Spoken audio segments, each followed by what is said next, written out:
Vocês percebem que pelas palavras que nós lemos aqui, os textos que lemos, isso nos mostra que essa questão do perdão no cristianismo parece ser mais importante do que a gente imagina?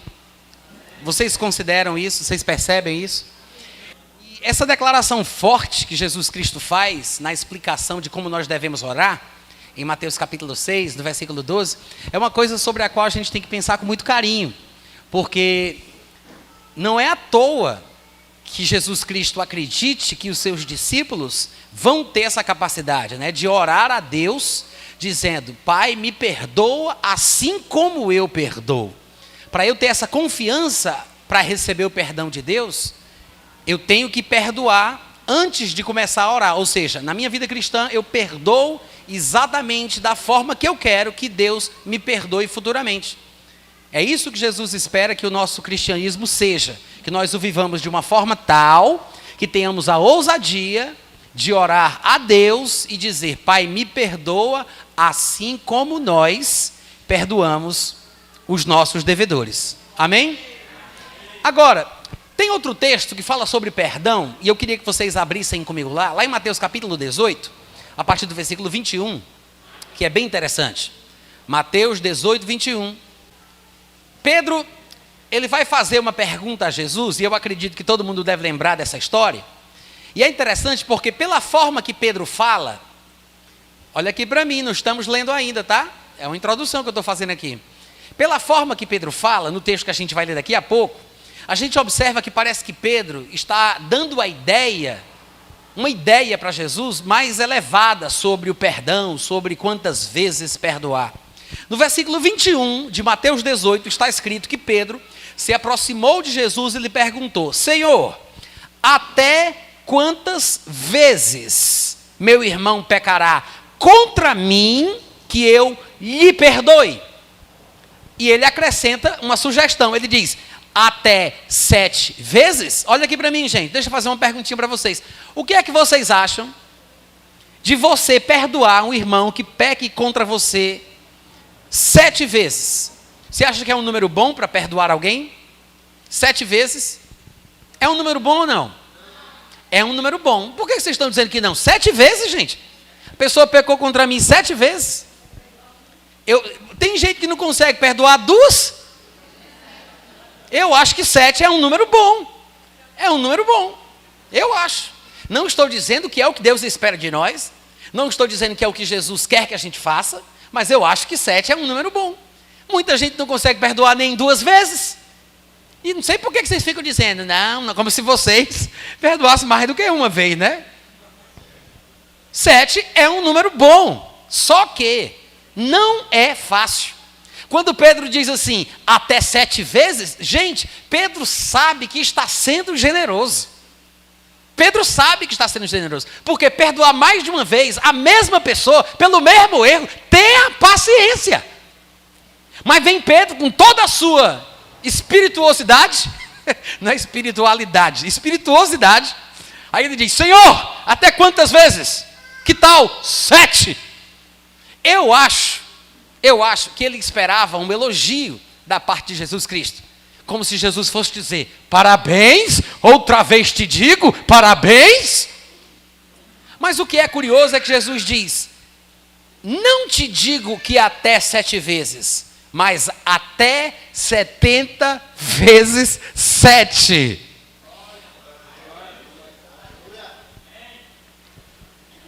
Eu acho bonita essa falsidade de vocês. Aleluia, oh, aleluia. Eu quero ver na hora. Eu quero ver na hora. Né? E aqui na igreja todo mundo é ei! Todo mundo vibra, só o sapatinho de fogo. Mas na hora que o sapato aperta, que pisam no teu calo, aí você vai entender como é difícil. Mas o interessante é que Jesus Cristo, irmãos, é o nosso Senhor. Ele é quem nos instrui a respeito destas questões. E ele diz que não pode ser até 7. E a gente sabe que é difícil perdoar uma. E ele diz, não é para parar no 7, é 70 vezes 7. Se nós fôssemos legalistas, olha como eu estou sendo generoso. Se nós fôssemos, Se nós fôssemos legalistas e quiséssemos contar na ponta do lápis, anotando mesmo numa caderneta, quantas vezes cada pessoa das quais nós convivemos pecou contra nós, fôssemos anotando, essa é a página da Ana, a minha esposa, essa é a página da minha irmã, a Naína, essa é a página de não sei quem, meu colega. Se todas as vezes eu fosse anotando cada uma das coisas que foram feitas, até chegar em 470, era melhor do que deixar fluir. Porque esse negócio de deixar fluir não funciona, porque tem gente que não consegue perdoar nem a segunda vez. Talvez fosse melhor sermos legalistas e perdoar de acordo com o que foi declarado na contagem de Jesus, que é 470 vezes, do que simplesmente dizer, não, deixa fluir, não precisa ficar desse negócio de ficar contando, não deixa de ser legalista, só perdoa. Eu acho que é melhor ser legalista nessa hora. Até 470, porque se a gente fosse fazer as contas, a gente ia perceber que perdoar duas, 490, ó, eu ainda dei um crédito aí, viu? 490. Se a gente fosse contar, a gente ia perceber que 2, 3, 4, 5, não está nem perto de 490. Não é verdade? Se fôssemos legalistas. Mas o que Jesus diz aqui com isso é que simplesmente não devemos contar. Claro que ele usa um número para dar uma ideia do quanto ele espera que a gente perdoe. Mas ele quer que a gente tenha uma noção de sem limite. Não há limite. Ou seja, é para perdoar sempre. Tanto é, olha só, tanto é que lá em Lucas 17, versículo 3 e 4, ainda falando sobre essa questão de perdão, Jesus disse, acautelai-vos, se teu irmão pecar contra ti, repreende-o, se ele se arrepender, perdoa-lhe. Eita! Isso aqui é interessante, mas não para aí, porque no versículo 4 Jesus acrescenta, se por 7 vezes no dia, 7 vezes no dia, ele pecar contra ti, e 7 vezes ele vier ter contigo, dizendo, estou arrependido, Jesus disse, perdoe. Hein, gente? 7 vezes no dia. Talvez alguns estejam pensando, não é nem se são capazes de perdoar 7 vezes no dia, é se é possível alguém errar contra mim 7 vezes no mesmo dia. Se é possível, eu não sei, mas se acontecer, a gente já tem aqui a regra. Se 7 vezes a pessoa errar contra você, e eu quero que você observe que Jesus falou bem claramente, se o teu irmão pecar contra ti, porque às vezes a gente toma as dores dos outros. O irmão nem pecou contra mim, pecou contra outra pessoa, mas eu trato mal essa pessoa porque ele pecou contra outro.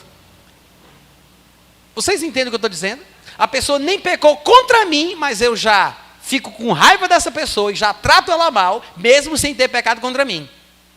Mas, se pecou contra mim, e se essa pessoa que pecou contra mim vier me dizer que está arrependida, eu tenho que perdoar. Agora Jesus disse que se 7 vezes no dia a pessoa pecar, e 7 vezes ela vier e disser, estou arrependido, 7 vezes, se ela disser que está arrependida, você tem que perdoar. Sabe o que é que isso nos ensina? Que é possível a pessoa repetir o erro, mesmo tendo se arrependido. Porque nós criamos os nossos dizeres evangélicos, sabe? Aqueles chavões evangélicos, coisas clichês que nós inventamos, que não se baseiam na Bíblia. Porque tem quem diga assim, mas se arrependeu de verdade, não vai fazer de novo? E Jesus pode? O que Jesus disse aqui? Jesus disse, se a pessoa pecar 7 vezes no mesmo dia, e vier dizendo 7 vezes, eu estou arrependido. 2ª vez, eu estou arrependido. 3ª vez, eu estou arrependido. 4ª vez, eu estou arrependido. 5ª vez, eu estou arrependido. Ou seja, se Jesus acredita que é possível alguém se arrepender 7 vezes, quem somos nós para desdizer o que Jesus disse, gente?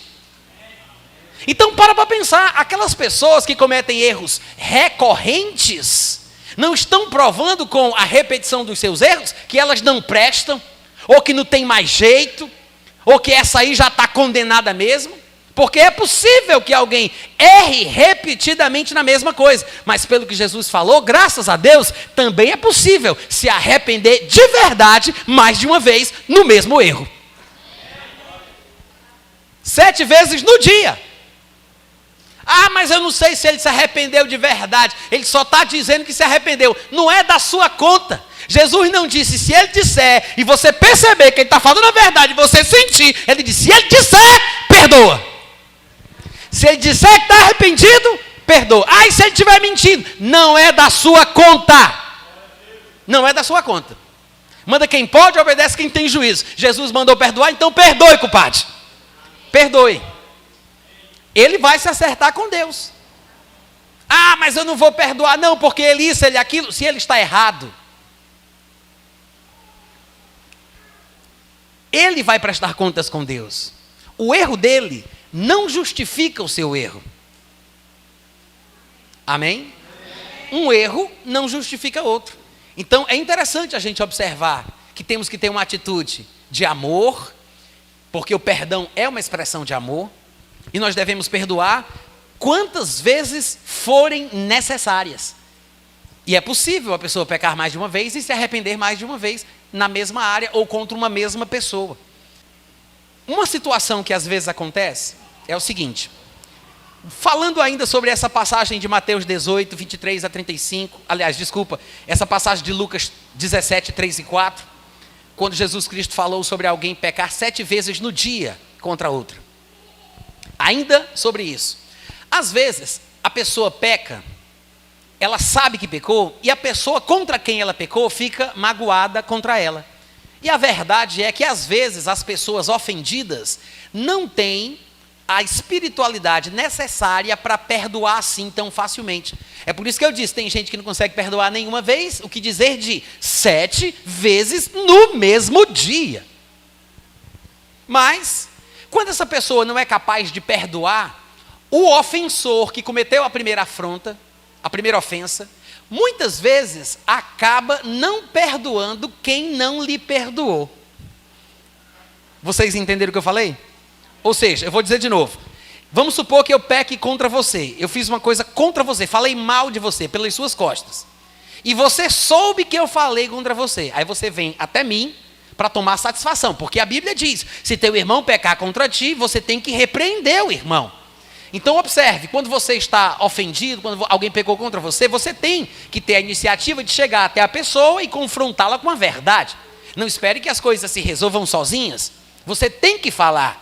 Não precisa também chegar com 7 pedras na mão. Você chega para a pessoa e diz, olha meu querido, você pecou contra mim, eu soube que você falou mal de mim, e eu estou aqui porque eu quero resolver esse problema. Eu não gostei, fiquei ferido, mas eu tenho a obrigação de fazer isso, porque Jesus disse que se alguém pecar contra mim, eu tenho que chegar até a pessoa e repreendê-la. Aí a pessoa vai, se arrepende, pede perdão, mas eu não perdoo. A pessoa se arrependeu depois que eu repreendi, mas eu não perdoei. Aí a pessoa que se arrependeu fica com raiva de mim porque eu não perdoei. Vocês estão entendendo o que eu estou falando? Ou seja, a pessoa errou, eu repreendi, ele se arrependeu, eu não perdoei, fiquei com raiva, tirei satisfação, mas não perdoei. Aí a pessoa que não foi perdoada por mim, também não me perdoa porque eu não perdoei. Olha a bagunça. O que é que eu quero dizer com isso? Se você pecar contra alguém, e mesmo que você se arrependa de verdade, e você peça perdão de verdade, aí você diz, puxa, eu estou fazendo o que Jesus ensinou, eu estou sendo um cristão, eu não devia ter errado, mas eu errei, agora que eu errei eu vou fazer a coisa certa, eu vou me arrepender, eu vou pedir perdão, eu vou me consertar. Aí quando você chega para a pessoa, expõe o seu pecado, você pede perdão e a pessoa, mas eu não perdoo não quero conversa com você, sai de perto de mim. Aí você, em vez de humildemente dizer, puxa, que coisa chata, feriu meu irmão, Deus, misericórdia, porque eu fiz isso, você diz, pô, eu vá para o inferno também, porque eu já fiz o que era para fazer, viu?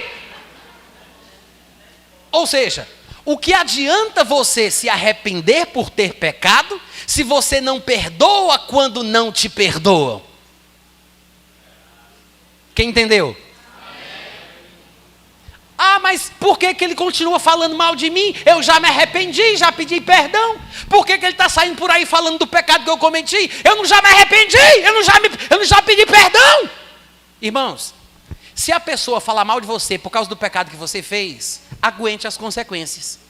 Porque se você não quer que falem, então não peque. Amém? Ah, mas eles não deviam falar. Mas você não vai controlar a vida deles. Cada um com a sua própria carnalidade. A pessoa vai prestar contas a Deus pelo que ela está fazendo contra outro irmão, seja falando mal, ou agredindo, ou ofendendo de outra forma. Mas você não tem o direito de não perdoar porque não foi perdoado. Porque se você se arrependeu de um pecado que você cometeu, e você se consertou de verdade, e não quer mais errar, não caia na besteira de já errar logo em seguida, porque a pessoa não te perdoa. Entende o que eu falei? Então, quer realmente se acertar com Deus e dali para frente viver uma vida correta? Perdoe até quem não te perdoou quando você errou, mesmo que você tenha se arrependido. Só assim você vai poder viver em paz com Deus e ter confiança diante dos homens, ainda que te tratem mal por causa do erro que você cometeu. Todo mundo entendeu o que eu falei? Agora, Jesus Cristo, ele conta uma história, uma parábola, em Mateus capítulo 18, e eu queria que vocês abrissem comigo lá, por gentileza. Mateus 18, do versículo 23 em diante. Eu gosto de chamar de o perdão impossível. Olha que história profunda, olha que coisa interessante. Eu quero ler e depois eu vou explicar para vocês. Todo mundo lembra desse texto, mas a gente vai ler e vai detalhar. No versículo 23, Jesus diz assim: por isso, o reino dos céus é semelhante a um rei que resolveu ajustar contas com seus servos. E, passando a fazê-lo, trouxeram-lhe um que lhe devia 10.000 talentos. Eu quero que você decore bem aí os valores, porque são valores muito grandes. E se você tiver um celular com calculadora, a gente vai tentar calcular na ponta do lápis que números são esses que Jesus usa para contar a história. Porque a gente tem que entender o que é que Jesus quer dizer com cada valor que ele usa na história que ele conta, tá bom? 10.000 talentos. Aí ele continua: não tendo ele, porém, com que pagar, ordenou o Senhor que fosse vendido ele, a mulher, os filhos e tudo quanto possuía, e que a dívida assim fosse paga. Ou seja, com certeza, a gente já percebe aqui que 10.000 talentos deve ser muita coisa. Porque, segundo a história que Jesus conta, é o valor da vida dele, da vida da mulher, dos filhos, no plural, e tudo quanto ele possuía. Quantos concordam comigo que deve ser um valor muito elevado? Tá bom, vamos continuar. Aí ele continua: para que assim a dívida fosse paga. Versículo 26. Então o servo, prostrando-se reverente, veja que não foi uma prostração irresponsável. E a Bíblia, Jesus conta que não foi assim, de qualquer jeito. Ele se prostrou de forma reverente. Prostrou-se de forma reverente e rogou: sê paciente comigo e tudo te pagarei. Veja que ele não disse: me perdoa a dívida, esquece isso, meu Senhor, é um valor muito alto, eu não tenho como pagar. Ele disse: tem paciência que eu vou fazer o meu melhor para quitar a minha dívida. Ele disse: eu vou pagar. Ele não disse: me perdoa. Ele disse: eu quero pagar. E ele se prostrou com reverência. Até aqui, olha para mim, presta atenção, o resto da história a gente vai ler junto, olha essa covardia. Até aqui a gente percebe uma coisa: esse homem parece ser um homem de bem. Porque ainda que, por uma razão qualquer que a gente desconhece, ele tenha contraído essa dívida, ele, quando vai resolver a questão, ele se ajoelha, ou seja, ele se prostra, ele se humilha, não parece arrogante, ele reconhece a sua pequenez, reconhece que está em falta, ele pede paciência, ele não pede perdão da dívida, ele diz: eu vou pagar. Ele não diz: não tem como pagar, ainda que fosse tão alta a dívida, a ponto de ter que ser vendido ele, a mulher, os filhos e tudo que ele possuía. Até aqui, nessa história, a gente pode até admirar esse homem. Vocês concordam comigo? Porque são características positivas as que ele apresenta na história que Jesus conta. Só que a história não termina aqui. Depois que ele faz isso, no versículo 27 diz que o Senhor daquele servo, compadecendo-se, mandou-o embora, e veja que coisa maravilhosa, perdoou-lhe a dívida. Ele não disse, veja, o que foi que o homem pediu? O homem pediu paciência para que ele pudesse pagar. Mas o que foi que o Senhor deu? O Senhor deu o perdão total. Ele não disse: vou te dar o que tu quer. Ele disse: eu vou dar mais do que você precisa. Eu sei que você pede paciência, eu sei que você quer pagar, mas eu, pela minha bondade, pelo meu amor, pela minha compaixão, eu vou te perdoar completamente. Claro que todo mundo sabe que essa história que Jesus conta é uma reflexão sobre como Deus nos perdoou. E daqui a pouco a gente vai entender melhor quando a gente for fazer as contas em relação aos números que Jesus apresenta. Até agora, Jesus apresentou um valor de 10 mil talentos. Mas essa é apenas metade da história. Depois disso, Jesus continua contando a sua parábola. Chega então no versículo 28. Saindo, porém, aquele servo, encontrou um dos seus conservos. Você sabe o que é conservo?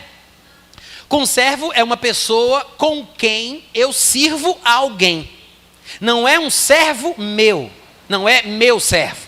É um conservo, ou seja, ele serve à mesma pessoa a quem eu sirvo. Em outras palavras, era um servo do mesmo senhor a quem ele servia. Aquele senhor que eu tinha perdoado a dívida, que tinha sido compassivo com ele, ele achou não um servo dele, mas um servo do seu senhor, um conservo. Tá? Saindo, porém, aquele servo encontrou um dos seus conservos que lhe devia 100 denários. Decora o valor. Quanto era que ele devia para o seu senhor? Não. O 10 mil talentos. E quanto era que este conservo servia a ele? Devia a ele? 100 o quê? 100 denários. Vamos continuar a leitura. Ele devia 100 denários. Onde é que estamos? 100 denários. E agarrando-o, que coisa ridícula, hein, gente? Já começou mal o negócio. Agarrando, o sufocava e ainda tinha cara de pau de dizer: paga, miserável, paga o que me deve. Paga-me o que me deve. Com certeza, eu tive que traduzir o sentimento do texto, porque senão vocês iam pensar que ele dizia: paga-me o que deves, paga-me o que deves, paga-me o que deves. Por causa desse português do século XVI, né? Mas se o homem estava agarrando e sufocando, com certeza ele não estava falando como quem está cantando uma ópera. Ele estava gritando com ele. Ele estava desesperado. Jesus quer dizer que o homem não teve paciência, que o homem era carnal, era abusado, intolerante, e era só 100 denários. Tá, peraí, antes da gente continuar, vamos fazer essa conta logo, para a gente poder entender o que é que está acontecendo aqui? Por que essa história é tão importante?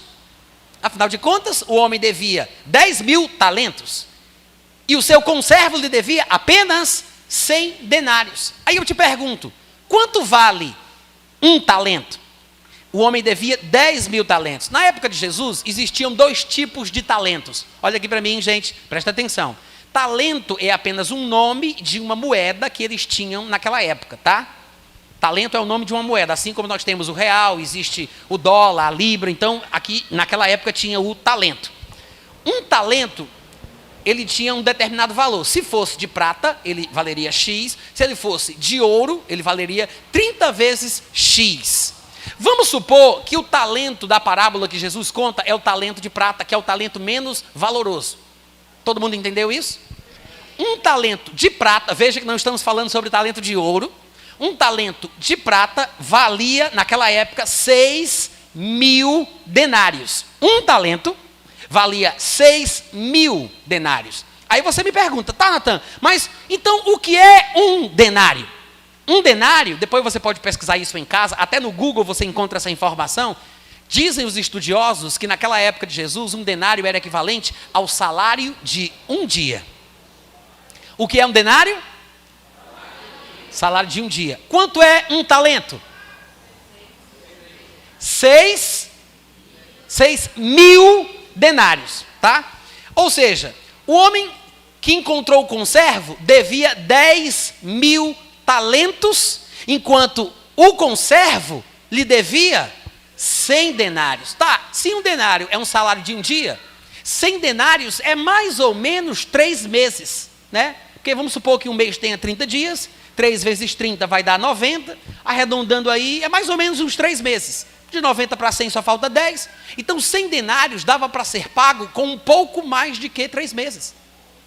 Quantos concordam? Mas e os 10 mil talentos? Porque afinal de contas, um talento é 6 mil, um talento de prata, é 6 mil denários. Então vamos multiplicar. Olha aí na tua calculadora aí, desse teu smartphone aí. Olha aí, quanto é 10 mil talentos? Porque um talento é 6 mil denários. Multiplica 6 mil vezes 10 mil.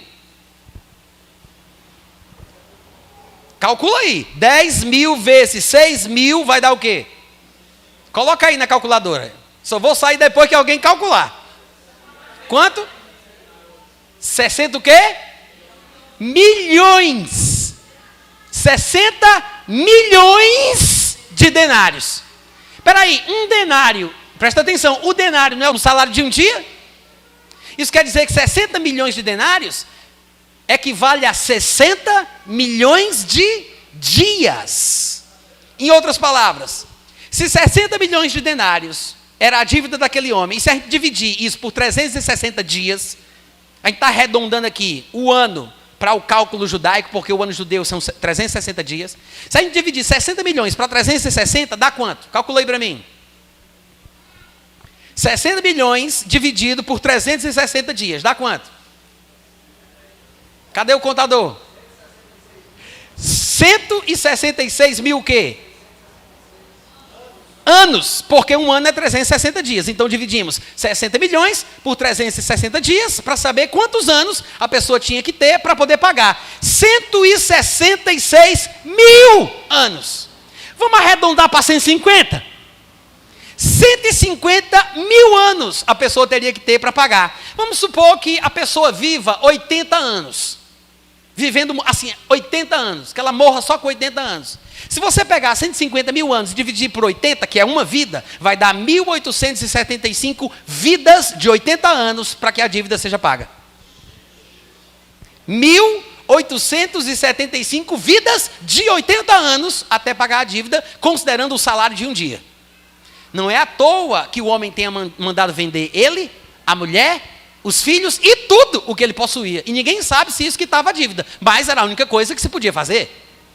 Era o valor mais aproximado do quanto ele devia. Sabe o que isso significa? Jesus está querendo dizer que é mais ou menos assim a nossa dívida para com Deus.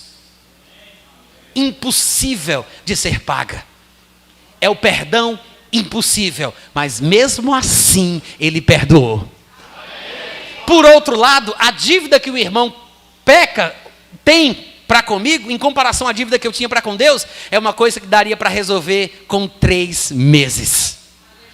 Mas mesmo assim, tendo sido perdoado de uma dívida impossível de ser paga, nós não perdoamos uma dívida totalmente possível de ser resolvida.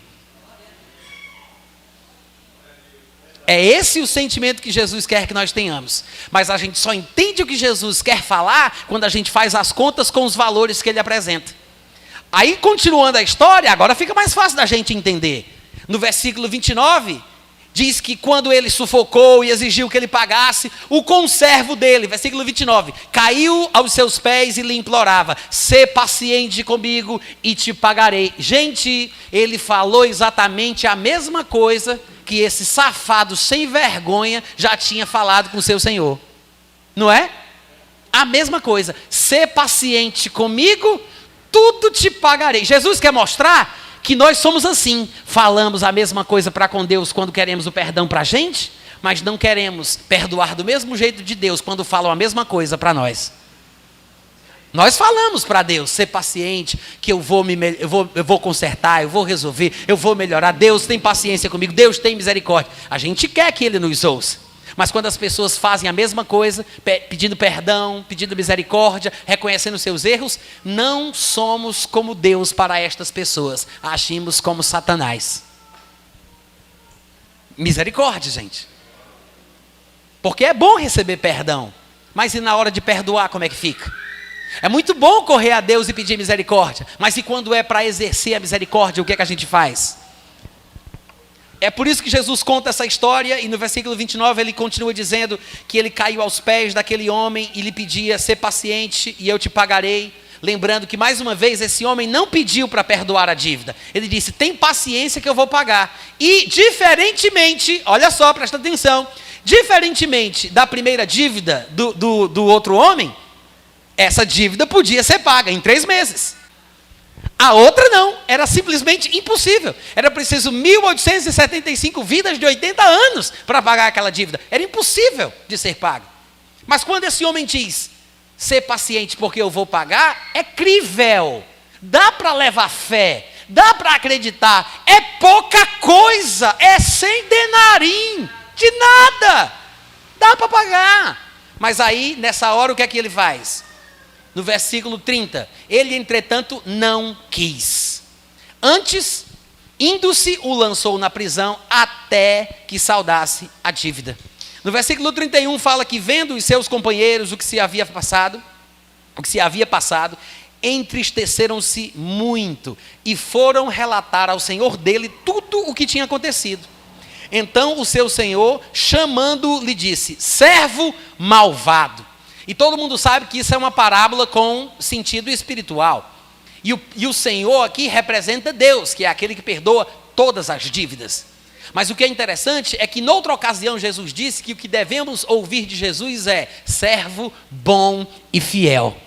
Ouvir servo malvado, com certeza, não é uma boa coisa. Mas veja que Jesus diz que a conclusão para este homem vai ser servo malvado da boca do seu Senhor, por causa do que ele fez em relação ao perdão. Muita gente não pensa nisso. Mas será que você vai ouvir de Jesus Cristo servo bom ou servo malvado? Em relação ao que você faz pelas outras pessoas. Você tem sido generoso? Você tem sido misericordioso? Você tem perdoado? Você está plantando para colher? Você está se preparando para naquele dia Deus olhar para você e dizer: tenho orgulho do que você fez. Eu tenho prazer em poder te chamar de meu servo, bom, fiel, generoso, misericordioso. Entra no gozo do teu Senhor. Ou será que você se encaixa no perfil do servo malvado da história que Jesus contou? Que quer perdão, que é crente dentro da igreja, que levanta a mão, que ora em língua, que isso e que aquilo, mas na hora de perdoar é carrasco, é bruto, é intransigente, é um demônio encarnado. Não, para pensar. Lembra aí de alguma pessoa que te ofendeu durante essa semana, com quem tu discutiu no colégio, da tua família, naquele grupo, daquele aplicativo que não vale nada, o WhatsApp. Porque o Telegram é melhor. Muito melhor. Para pensar. Como é que você se sente? O que é que você fez? Como você tratou aquela pessoa? Vocês estão me ouvindo, gente? Vocês estão pensando, né? Pois é, aí continuando a história, servo malvado, diz Jesus, contando a história no versículo 32, eu te perdoei aquela dívida toda porque me suplicaste.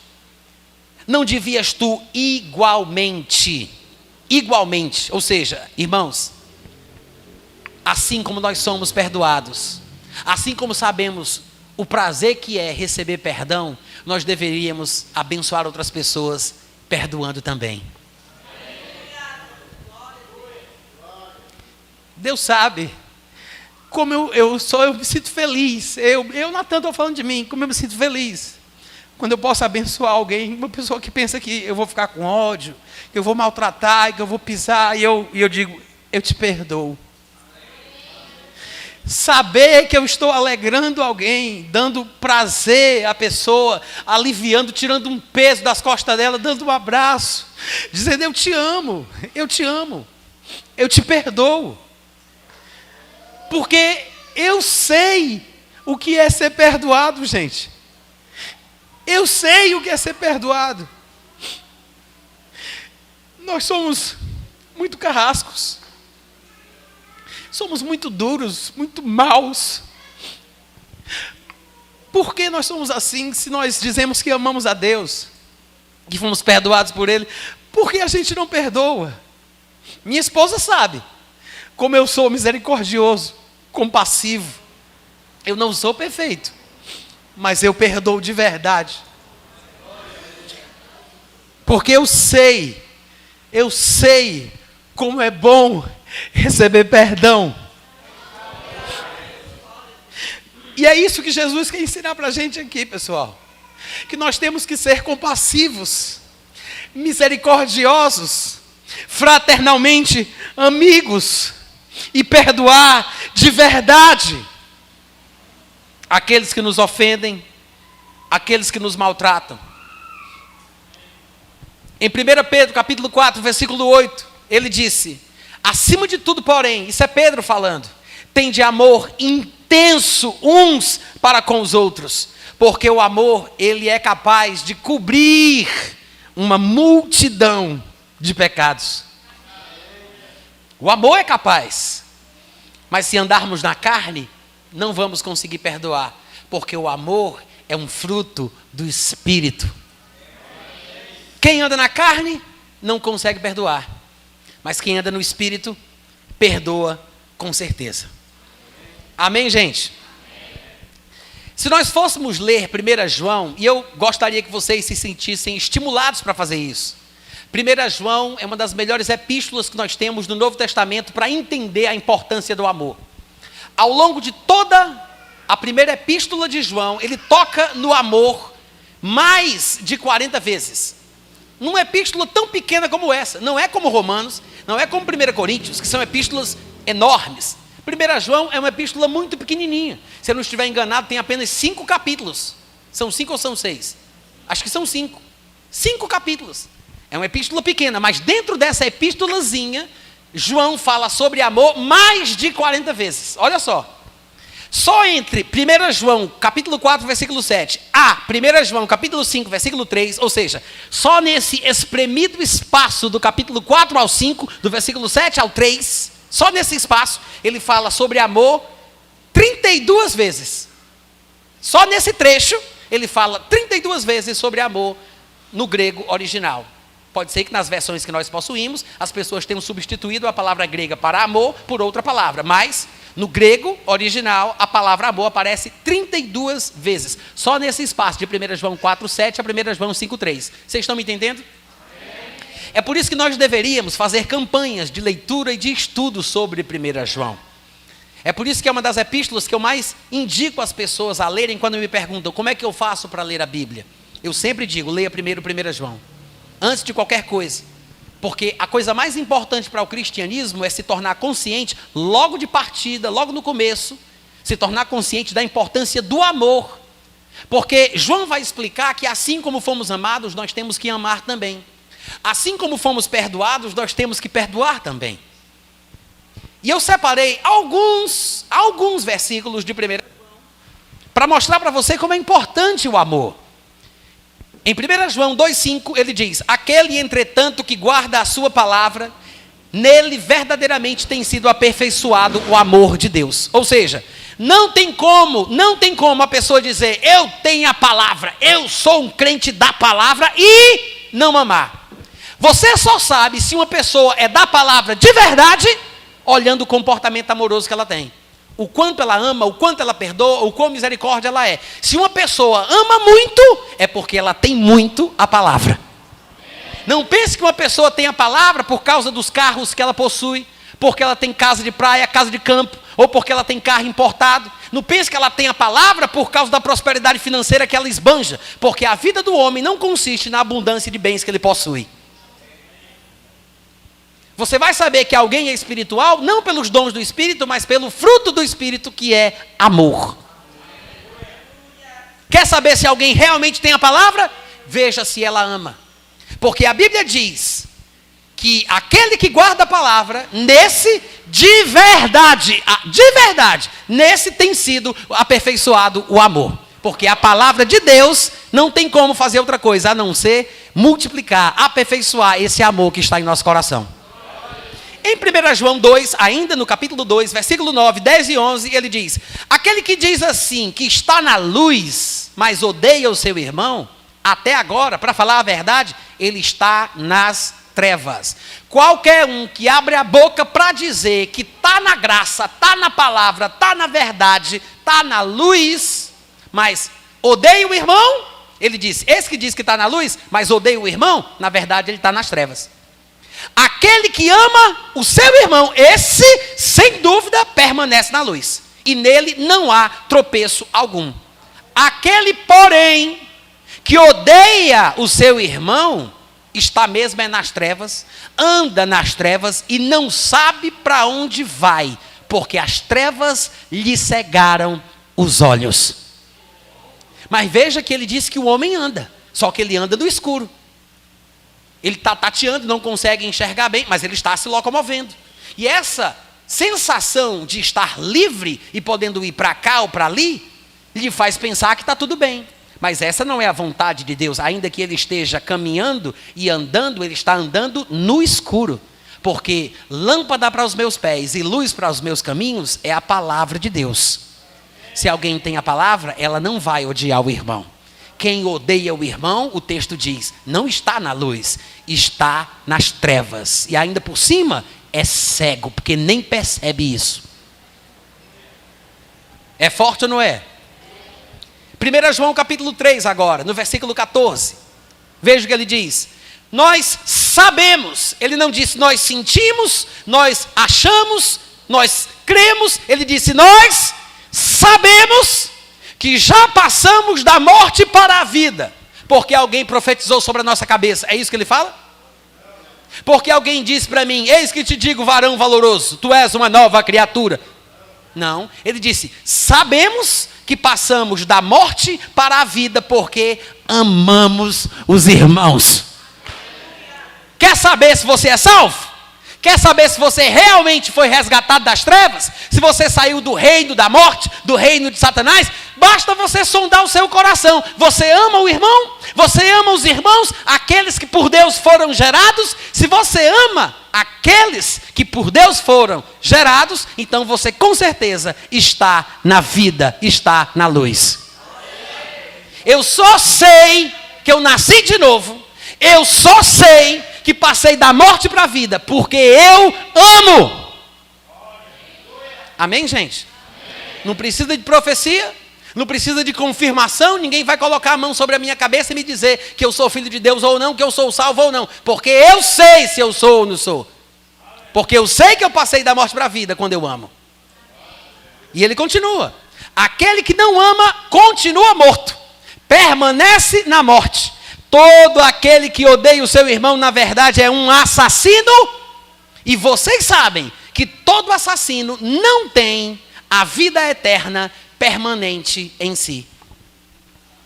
Isso aqui é sério, sabe por quê? Porque ele está dizendo que alguém que se sente confortável em continuar com ódio de alguém é louco. Porque uma pessoa dessa não vai ter a vida eterna permanente nele. Isso significa que é possível perder a salvação através de coisas como estas.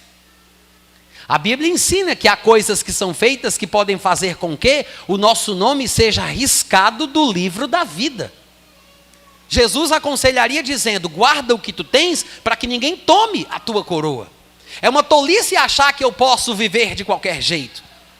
Alimentar sentimento de ódio, de mágoa contra o irmão. Porque quem odeia o irmão é um assassino. E a Bíblia diz muito claramente, um assassino não tem a vida eterna para sempre em seu coração.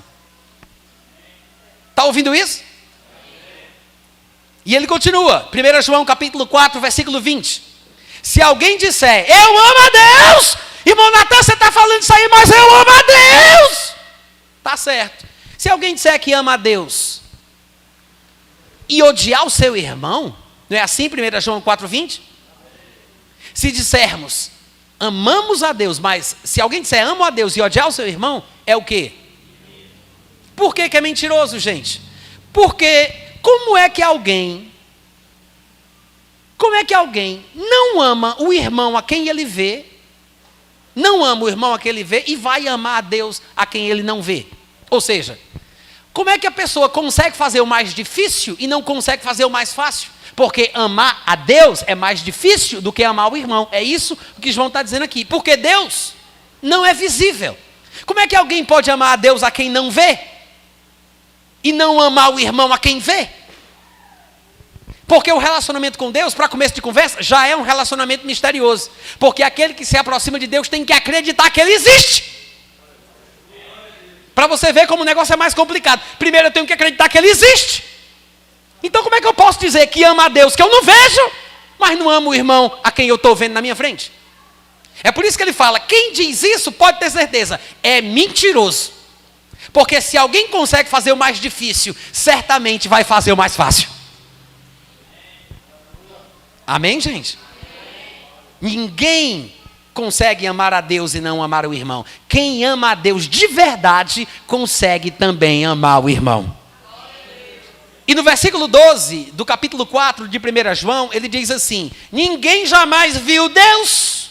Ninguém jamais viu Deus. Agora, eu vou explicar para vocês de forma bem prática. Se amarmos uns aos outros, Deus permanece em nós e o seu amor é em nós aperfeiçoado.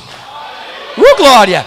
Então, em outras palavras, você nunca viu Deus. Ninguém jamais viu Deus. Como é que você vai fazer para o amor de Deus continuar em você? Basta você amar os irmãos a quem você vê. Amém? E em 1 João 4,17, ele diz assim: nisto é em nós aperfeiçoado o amor, para que no dia do juízo nós possamos ter confiança. Pois segundo Jesus Cristo também somos nós neste mundo. Eu já vi muitos colegas de trabalho, outros pregadores do Evangelho, falando sobre a última parte do versículo 17. Todo mundo gosta de falar frases como estas: porque tal qual ele somos nós neste mundo. Oh, aleluia! Por quê? Essa ideia de poder, de vitória, de sucesso, de triunfo. Pá! Tal qual ele somos nós nesse mundo. Só que as pessoas desprezam o contexto. Sabe sobre o que o texto está falando? Sobre amar como Jesus ama. O contexto, não só do versículo, mas do capítulo e do livro inteiro de 1 João, é amar como Jesus ama.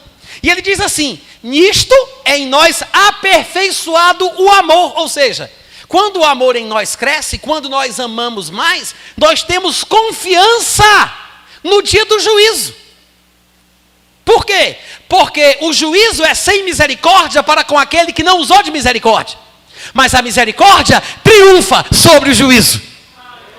É o que diz Tiago no capítulo 2, versículo 13. O juízo é sem misericórdia para com aquele que não usou de misericórdia. Mas a misericórdia triunfa sobre o juízo. Nisto é em nós aperfeiçoado o amor, para que no dia do juízo a gente possa ter confiança. Ou seja, pois como ele ama, como ele assim também nós neste mundo. Ou seja, temos que amar como Jesus. Aquele que diz que estar nele deve andar como ele andou. Se você for ler 1 João 2, se eu não me engano 7, quando ele fala isso, você vê que ele está falando sobre amar como Jesus amava. Ser como ele neste mundo significa amar como ele amava. E é por isso, gente, que eu acho que nós temos que aprender com a oração de São Francisco. Quem aqui já ouviu falar da oração de São Francisco? Linda oração, linda. Tem um monte de crente metido a besta que não levanta nem a mão para não pôr, porque tem vergonha, né, de dizer, não sei nem o que é isso. A oração de São Francisco é aquela música que o pessoal grava e o pessoal canta: Senhor, fazei-me instrumento da tua paz, onde houver ódio, que eu leve o amor. Porque pense numa reza linda. Se a gente fizesse metade do que essa música diz, metade, eu acho que o nosso cristianismo seria muito mais interessante, muito mais bíblico, e estaríamos agradando muito mais o coração de Deus. Eu quero cantar com vocês essa música aqui na igreja. Eu estou falando sério. Vocês conhecem a letra, não? Eu não sou muito cantor não, mas eu vou tentar aqui. Eu quero que vocês cantem comigo. Agora pense no que você está dizendo. Olha isso. Senhor, fazei-me instrumento da tua. Onde houver ódio, que eu leve o amor. Onde houver ofensa, que eu leve o perdão. Onde houver discórdia, que eu leve a união. Onde houver dúvida, que eu leve a fé. Onde houver erro, que eu leve a verdade. Onde há desespero, que eu leve a esperança. Onde houver tristeza, que eu leve a alegria. Onde houver trevas, que eu leve a luz. Ó Mestre, procure mais consolar do que ser consolado, compreender que ser compreendido, que ser amado, pois é dando que se recebe, é perdoando que se é perdoar, e é morrendo que se vive para a vida.